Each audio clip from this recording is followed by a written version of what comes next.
Well, the last time I did an interview like this, I got embarrassed because, I was interviewing this phenomenal lady who's got a phenomenal dad who did a phenomenal job in the music industry.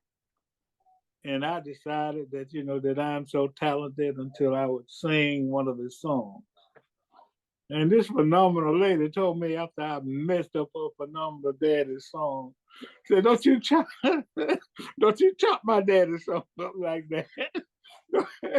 Don't you be embarrassed that my dad and my family trying to sing his song. You know you can't sing. Well, that song was Dr. the Bay, and that lady was Miss Karla Redding Andrews, and that artist was none other than the legendary Otis Redding. So I'm just so happy today to have Miss Redding Andrews back on the show, and I will not be singing anything, not satisfaction, not Dr. the Bay, not nothing. Not dreams to remember, not nothing. I'm just going to talk to her about the phenomenal job, the phenomenal activities, and the phenomenal activities, and the phenomenal concert, and the phenomenal recent phenomenal event that she had a couple of weeks ago. How you doing, Miss Karla? I am doing amazing and glad to be here with you to talk about the concert. And you do a good job singing. You just had the lyrics kind of wrong.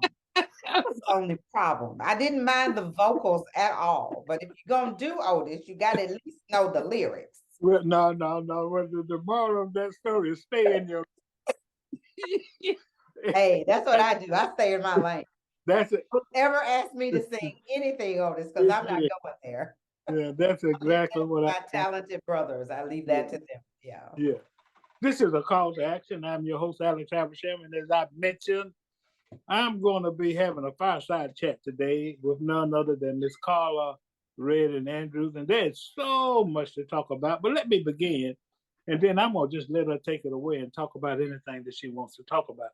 But I need to begin with the celebration. Was the birthday celebration? It was the birthday celebration. It was the second annual King of Soul Festival. Okay. September 8 and 9 is what we had. And you were there Friday night and Saturday, but Friday, I think, was the most. Yeah. Well, I want to talk about Friday. Yes, you talk about Friday. Yes. Okay. Because I have been to and Saturday was good. Don't misunderstand me. But Friday was, it had all the variety and all the artists and all the atmosphere and all of the individuals and all the food and all the all kinds of music. I mean, it would look. I've been living longer than 5 decades. I ain't gonna go no higher than 5 decades, okay? And I've been to a lot of events. But that was one of the best events that I have, under the three best that I have ever been to, because it was just so wonderful. I mean, it accomplished its goal. It familiarized the people with the upcoming Center for the Arts, but it also, uniquely portrayed music, Otis's music, that was done by orchestra noir. That's right. Now Otis's music, has withstood the test of time. But ladies and gentlemen, to hear an orchestra play that music and having different people sing it, wow. It was incredible. It blew me away. So I just want to congratulate you on a phenomenal event. I know you all got a lot of things going on as it relates to the construction of the building. I know you're still trying to raise funds. I know you want to thank all the people who helped you. So just take it away. Absolutely. But I do want to reference back to Friday with Orchestra Noir and the an Evening of Respect event that we did with Jack Ross and Rebel Ray and Taj Mahal and Anderson East and even Dexter, my brother, which just wowed the audience with his rendition of Trial of Tenderness. The only thing that was missing that night was Otis the Third, was my 03. Dexter never performs without Otis. And it was difficult for him. but I don't know. He dug somewhere deep down in his soul, and Otis connected with him on that stage, and he really brought the house down, with his tribute to Otis with Trilo Tenderness, and even brought my mom to tears. So, having a diverse audience that evening and having a diverse group of musicians who paid tribute to my dad, the evening was so special. It was just absolutely magical. And we can't wait. We're trying to figure out now, how do we top the third annual King of Soul? How do we It'll do? be hard. It's going to be hard to do because this year was just absolutely incredible. And it was part of the bicentennial celebration of events, which we were so proud to be a part of that as well. And so many sponsors and supporters that came out for the event, we're grateful for that. Yeah, well, we're grateful that we appreciate so much. And you see, not only from an individual perspective, but sometimes we don't realize what Otis Redding has meant, his music and his aura and his history. We sometimes overlook that, but I'm telling you that he is internationally famous, and he's from the Macon, Georgia area, which means he brings a lot of recognition and accolades to our community. So I just want to thank your family for continuing that legacy, because it's not just what is done, for the family specifically, for the kids that you train. It's for the whole community. I mean, for the whole community, the state, the area, and the world, and the United States, because he's internationally known, and that brings attention to our beloved community. So I want to thank you and your family for that. You are quite welcome, and it was so moving to see people from Canada, London, Vietnam, California, just from all over the world come and attend this event. And next year, I want it to be packed. I want all of Macon. I got to figure out a way how to get all of Macon to come out, because the most fascinating thing about Friday night is we had a full African American orchestra. Everyone that was in that orchestra was African American, and for them to sit on that stage and really represent our people, I mean, it was just incredible. It was absolutely incredible. So we got to get Orchestra Noir back to Macon. We do. We do, and we will get them back, because they just felt the synergy in Macon. They felt how Macon receives the Redding family and receives the things that we're trying to do in the community. So I know they will be back, and I can't wait to bring them back. I can't either. And any way I can help with that, just because more of our kids, more of our young people need to see that. They need to see that. And one thing about Orchestra Noir, they can play anything. They can play rap. You name it, they'll play it. They can play anything. They can play anything. Yeah. So we will definitely have them back. Definitely. Yeah, it sounded so good. So, you and I talking, I'm going to just bring this up, and then you can think about it and do it later. But we want to conceptualize a way that everybody can help for that Center for the Arts. Yes. For everybody to contribute. And you and I briefly mentioned that we can find some kind of wall or something, wall of honor or something, because it's going to mean so much to this community. You all have done such a phenomenal job. And I'm sure that I'm not the only one who want to just buy in. I can't do what the Queen did. I ain't got no $1 million to give you. But whatever, I'm sure that there's no gift too large or too small. No. Because when people contribute, it could be $100, with their name. Then, they'll buy in, and then they'll help to promote it. So at a point, we're going to come back and discuss that kind of involvement from the general community. But go ahead and talk about the Center for the Arts. Yeah, the Otis Redding Center for the Arts. As you know, we're under construction now. Actually, construction kicked off August 28th. We are so excited about this 15,000 square foot facility, which houses practice rooms, a recording studio, lab spaces, art spaces, dance spaces, all of these things that young people in our community can come in and participate in and self-express themselves and also be creative. We are so just overjoyed that finally the construction has become, we were grateful for the support. We got a nice gift from the Knight Foundation for the celebration weekend on that Sunday. They did $1.5 million gift for us. So that really means that this is so needed in this community and that we are worthy of a gift of that magnitude.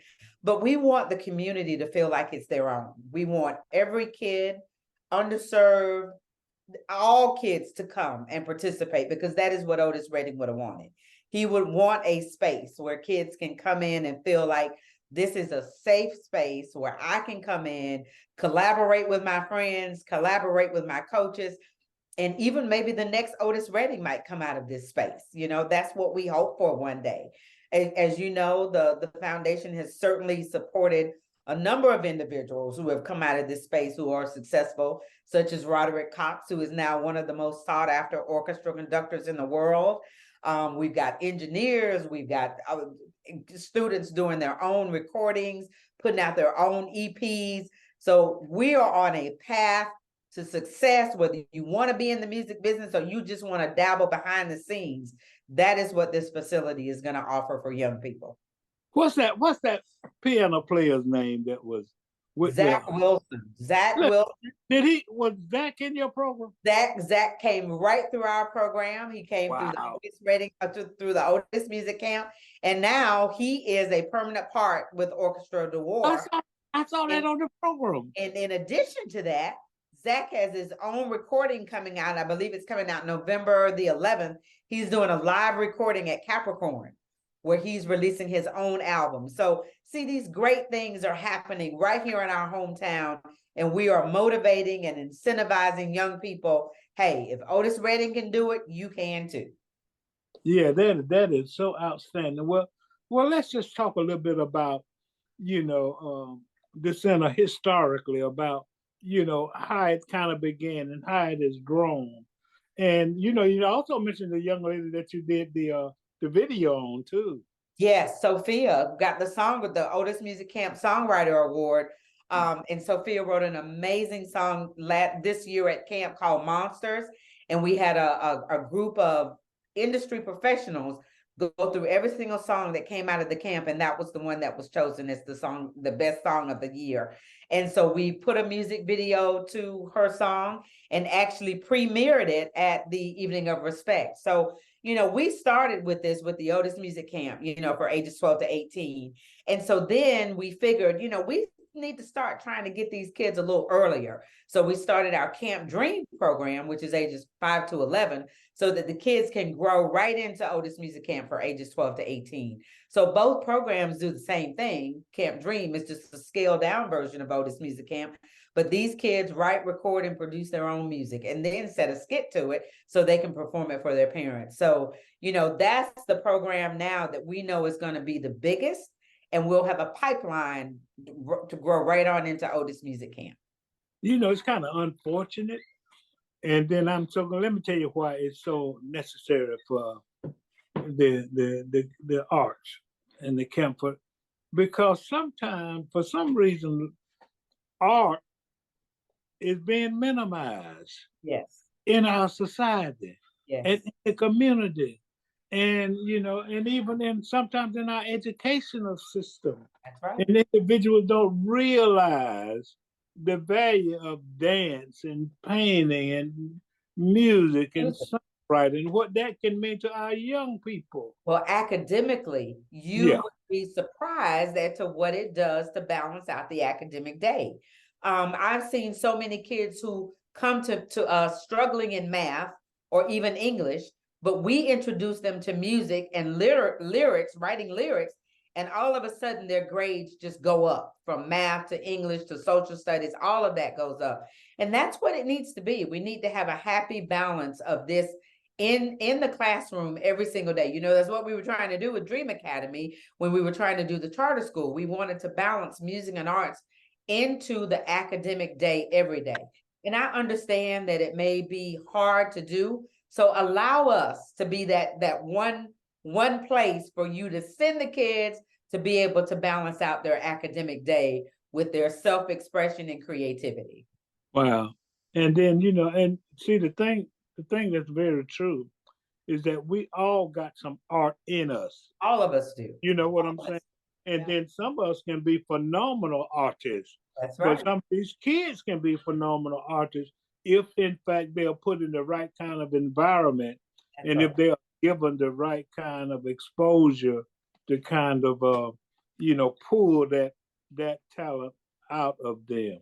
Well, So what we're doing with the center is the Otis Redding Center for the Arts is going to be a place where kids are going to be like, let me just get there. I want to be there every afternoon, from 3:30 to 6:30 every afternoon. Allow me the opportunity to take voice lessons, to take engineering lessons, to take dance, to take anything in the arts that you can imagine. We want to be able to offer that to kids.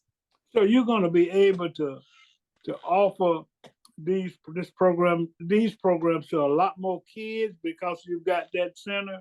We will be able to service a maximum of 250 kids every afternoon, every day after school. And in Wow. the summer, where right now we're limited. With Otis Music Camp, we can only take 55 to 75 kids. With Camp Dream, we can only take 35 to 40 kids. So just imagine balancing all of the ages from 5 to 18, 200 plus kids coming in every afternoon with some of the best musicians and artists in the community coming in and working with them. Just imagine how much better this community is going to be, because we're giving the kids something to do. We're giving them a break from the academic day to do something that they love to do. And that's what they're going to think about. Man, let me get my work so I can go over to the Otis Redding Center for the Arts. Because what we want to do is balance it. You got to be able to do well in school. You got to be doing well. You don't have to be an A student, but you got to be excelling in order to have an opportunity to come to the center. That's so outstanding. And I'm getting goosebumps about just thinking about the kind of opportunity that's going to offer, for our young people. Absolutely. And then, see, Carl, a lot of people don't understand that everybody got a button, and even these kids who are doing all these bad things, they got a positive button in their body. They have it in them. You just got Yeah, to find it. so that's right. And so when you have an opportunity to put them in an environment where you could push that button, then that will have a peripheral effect on making this a better community. And so, Absolutely. you And know, that's what we want to do. We know we can't service them all, but those that we service, I promise you, we will make a difference in their lives. yeah, I'm We sure you will, will. we will promote positivity. We will make sure that they stay out of trouble and make sure that they are engaged. And the other important part of that is to make sure that their guardians and their parents are also engaged so that they know you got to balance out what we're teaching them while we got them for 4 hours.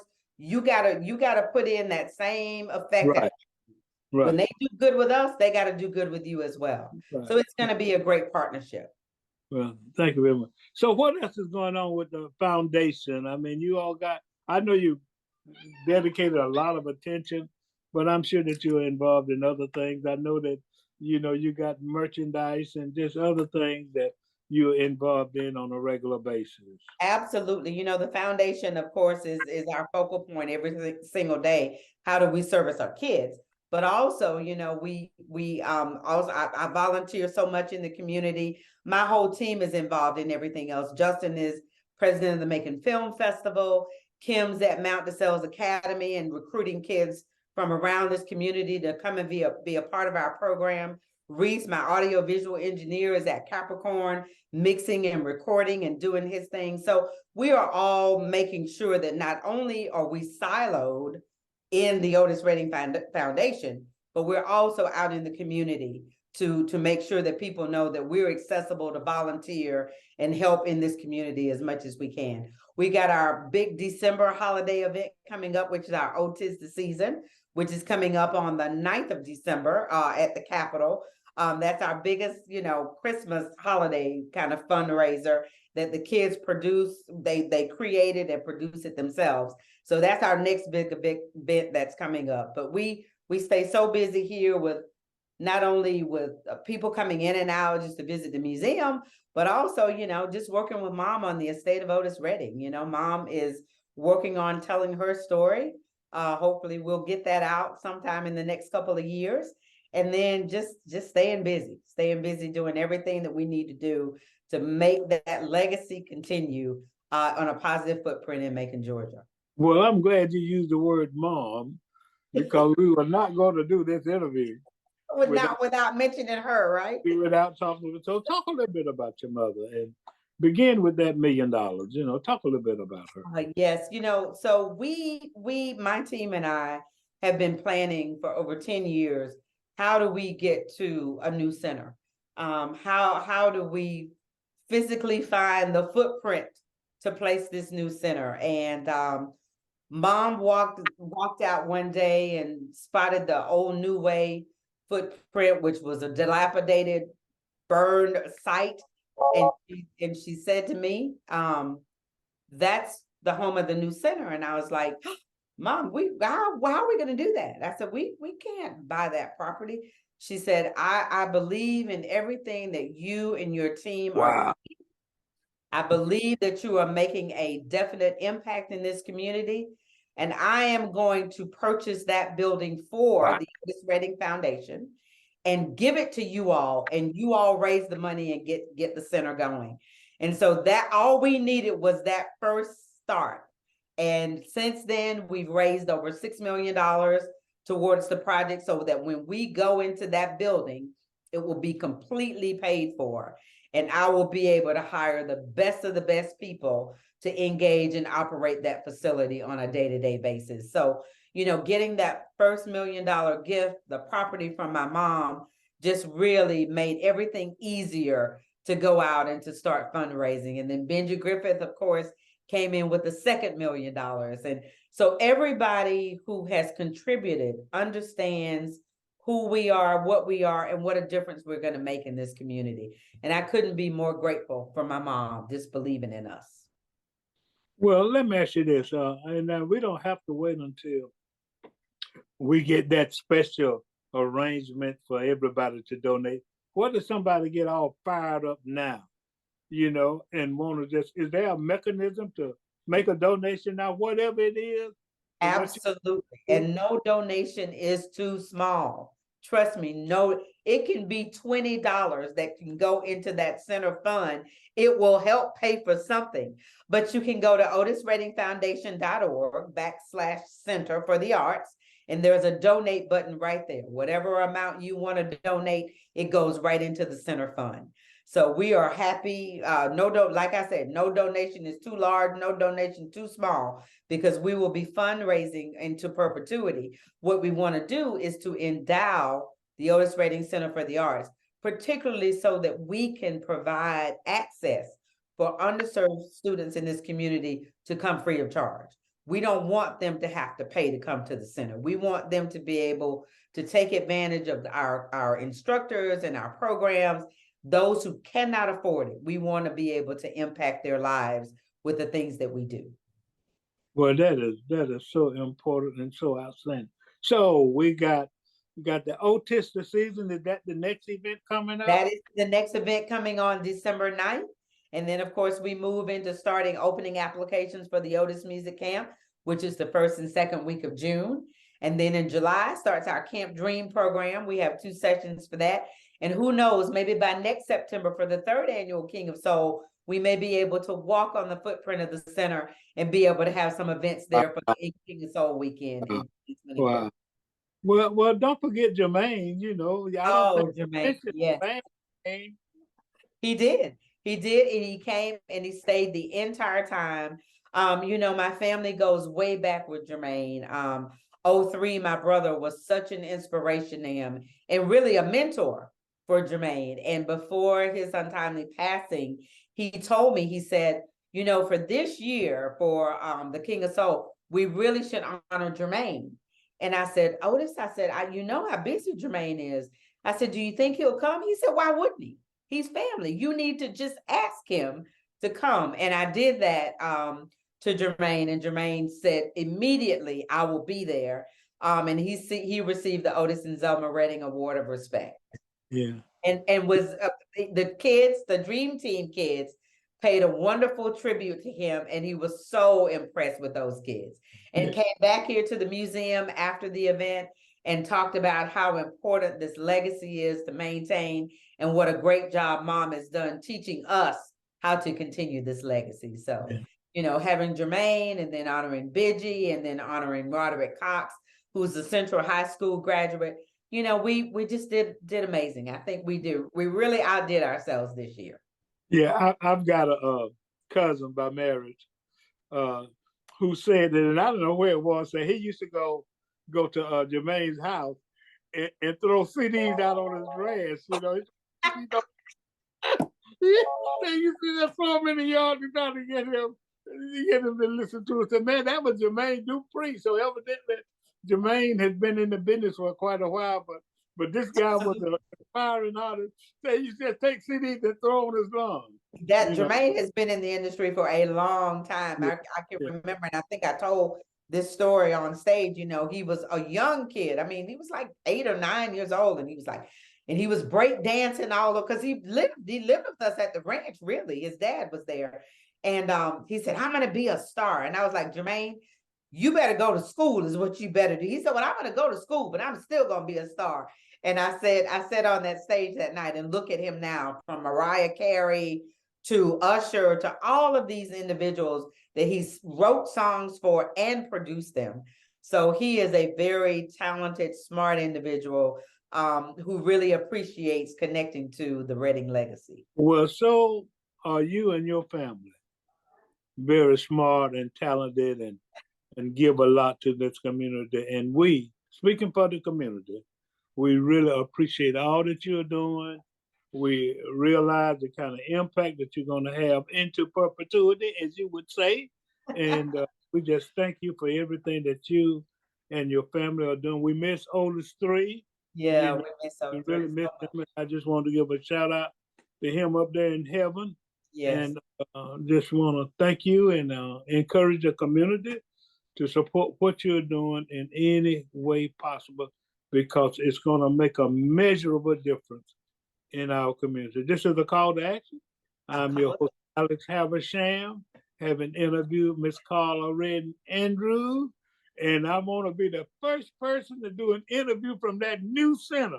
I can't wait. I cannot wait till we can get in that footprint and just have an interview there and walk through that building and show how great it is. I just can't wait. You get the first interview, I promise you. Thank you. I'm your Alex Haversham. I'm having an interview with Miss Karla Redding Andrews. Have a great day.